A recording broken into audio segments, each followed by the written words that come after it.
For the multi-state block, the effects is going to be when when you're triggering the block, you have a moment where you can actually apply another image.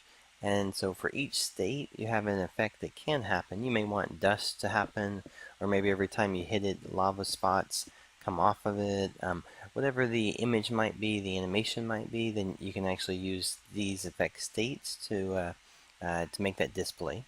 You also have an audio for each one as well, so you can play an audio specific to it. The effect block, if we go down and look at this real quick, we want to make sure that we enable the effect block if it's going to be used. We have a animation effect for it. So when it comes to this, we're just looking for block effect. Alright, and then the animation loop count, we're just saying it's going to be once.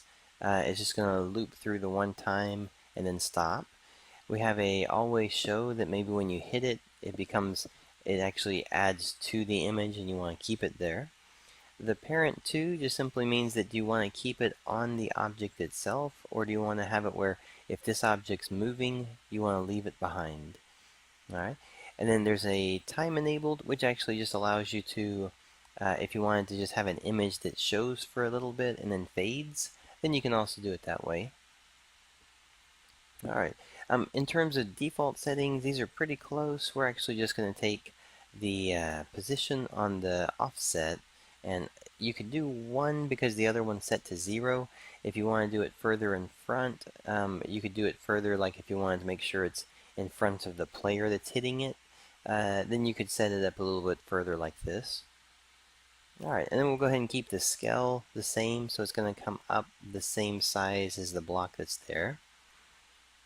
Alright, and then the last thing, we're just going to say the color itself will be the same image color that comes in. And then we have the enable rigid body. If this is used, then you can actually have the use gravity, and that would actually cause the object that once the effect came up, it would actually fall as well. So if it was like some dust or something you wanted each time you hit it, then you might want to use the gravity, so you would enable the rigid body on it. Alright. So that's actually, when it comes to the effects, that's all that it actually takes for the effects. And we'll walk through with the next video and just go through all the other 3 right there.